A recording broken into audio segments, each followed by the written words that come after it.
ঢাকা বিশ্ববিদ্যালয়ে কি স্লোগান হয়েছিল? দিল্লি না ঢাকা, কেন এই স্লোগান হয়েছিল? এই স্লোগান আপনারা দিছেন রে ভাই, আপনারা এই স্লোগান আপনারা দিছেন। দিল্লি না ঢাকা স্লোগান ছিল না এখানের মধ্যে। দিল্লি না স্লোগান আপনাদের পুশ করা স্লোগান।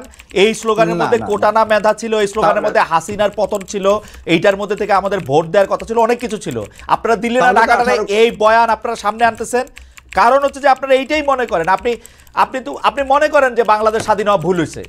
আপনি মনে করেন বাংলাদেশ স্বাধীন হইতে পারলে ভালো হতো। স্বাধীন হওয়া ভুল। ৭১ পজিশন আপনি চেঞ্জ করেন না রে ভাই, ৭১ পজিশনেই আছেন আপনি, আমরা চেঞ্জ পজিশনেই আছেন। আপনি পরেন সংগ্রাম ইত্তেফাকে আপনাদের বক্তব্য যেটা ছাপা হয়েছে ওইটাতেই আছেন আপনারা।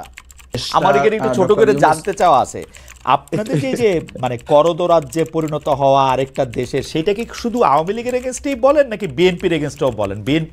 বিএনপিও ক্ষমতায় আসলে করদরাজ্যই হয়। এবং আপনাদের এই বয়ান কখনোই চেঞ্জ হয় না। ১৯৭১ সাল ছিল ভারতীয় ষড়যন্ত্রের তৈরি একটা কাহিনী, ওই ভারতীয় ষড়যন্ত্র, ওই ভারত বিরোধিতা।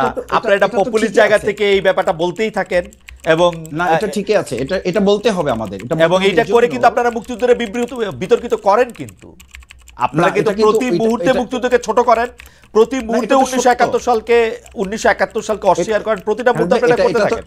এটা তো সত্য ঘটনা, এটা তো সত্য, এবং আপনাদের সত্য আর অন্য সত্য তো আলাদা হইতে পারে। না, এটা আলাদা সত্য না, এই সত্যটা আমাদের মেজর জলিল উনিও বলে গেছেন। এখন দেখেন, মতিউর রহমান রেন্টুর লেখা একসময় পড়া হতো না, এখন তো সবাই পড়ছেন, জানছেন।